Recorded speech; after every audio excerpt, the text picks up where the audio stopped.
Barchaga salom. Do'stlar, bugun biz sizlar bilan 2007-yilda suratga olingan Bokira qizlar hududi filmini ko'rib chiqamiz.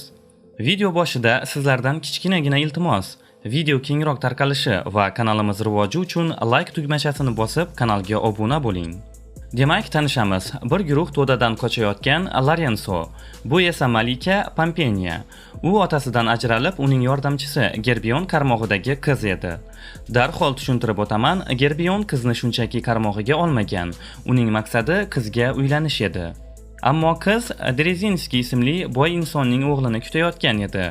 Ammo bularning barchasi Gerbionni to'xtata olmasdi. Uning maqsadi bitta, shu malikaga uylanish edi. Bu orada biz daraxtdan yiqilib hushidan ketgan Lorenzoni ko'ramiz. Oradan ko'p o'tmay yigitni rohibalar topib olishadi va albatta uni o'zlari bilan olib ketishadi. Umrida erkak ko'rmagan rohibalar hushsiz yotgan Lorenzoga qarab, uni tanalaridan o'pib ko'rishadi. Hislari uyg'onib ketadi shekilli, yana bilmasam. Shu payt kutilmaganda bu yerga rohibalarning keksasi kelib qoladi va kim bu, nimalar bo'lyapti deb so'raydi. Shunda qizlar bu yigitni o'rmondan topib olishganlarini aytishadi.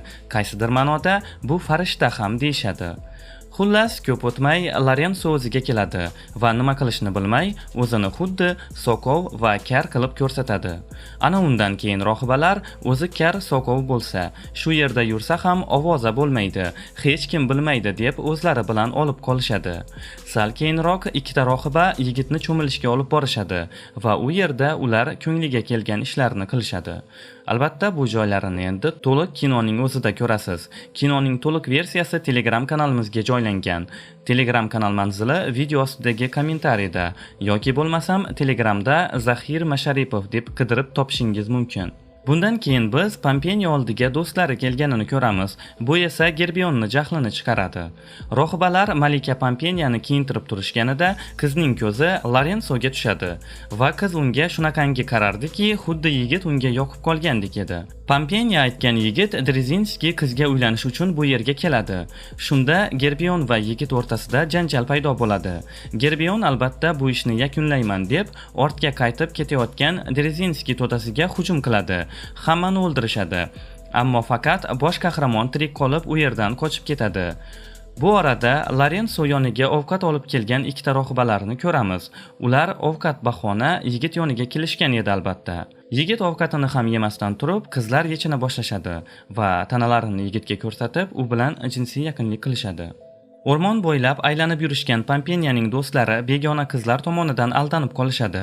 Shu payt birdan Flamino ismli qiz o'z yigiti boshqa qiz bilan jinsiy aloqa qilayotganini ko'rib qoladi va u yerga bostirib boradi va qattiq janjallashishadi.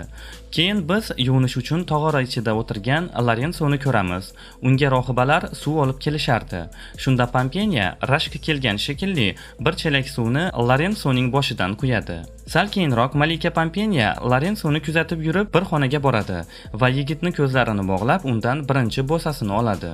Boya janjallashgan Flamino yigiti bilan yarashish uchun uning xohishlarini bajaradi.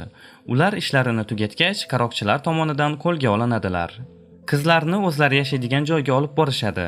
Qaroqchilar boshlig'i esa qizni yalang'och raqsga tushishga majbur qiladi. U yerdan jahl bilan chiqqan qiz Flaminoga hech narsa bo'lgani yo'q deydi.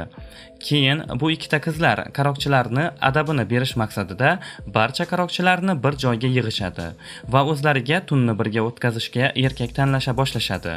Shunda ichib olgan qaroqchilar o'zlari bilan o'zlari urushib katta to'polon qilishadi. Bu paytda esa ayyor qizlar boshqa yigitlarni ham qo'llarini yechib birgalikda u yerdan qochishadi. Lorenzo uxlab yotganida keksa rohiba kelib uni uyg'otadi va sen hammani ahmoq qilyapsanmi? Hech qanaqasiga kar soqov emassan deb uni haydab yuboradi. Shundan keyin nima qilishni bilmay o'tirgan Lorenzo yoniga Pampenya keladi va unga turmushga chiqayotganini aytadi. Ular saroyga kelishadi, suhbatlashishadi. Shunda Lorenzo qizga uni ko'zlarini bog'lab o'pgan qizni yoqtirib sevib qolganini aytadi. Ammo o'sha qiz Pampenya ekanini u bilmas edi, chunki ko'rmay qolganda qizning yuzini. Bu paytda Gerbion va uning askarlari kelib qolishadi va Lorenzo asirga olinadi. Bundan keyin Pampeniya Gerbionga uni qo'yib yuborsang, senga o'z ixtiyorim bilan turmushga chiqaman deydi. Bo'lmasa o'zini o'ldirishini aytib, uni qo'rqitadi. Bu gaplarga ishongan Gerbion Lorenzoni ikkita qaroqchi bilan qo'yib yuboradi. Ular o'rmonda ketayotganda Dzerzhinskiy paydo bo'ladi va yigitni soqchilardan ozod etadi. O'zidan rohib yasab olgan rassom nikoh o'qiyotganini ko'ramiz, chunki bu rassom bilan Pampeniya kelishib olgan edi. Ayni shu paytda Lorenzo va Dzerzhinskiy ularga hujum qilishadi. Ular barcha askarlarni o'ldirib, Gerbionni o'zini quduqqa tashlashadi. Lorenzo va Malika birga bo'lishadi. Dzerzhinskiy esa Malikaning dugonasini sevib qoladi va film shu nuqtada o'z nihoyasiga yetadi.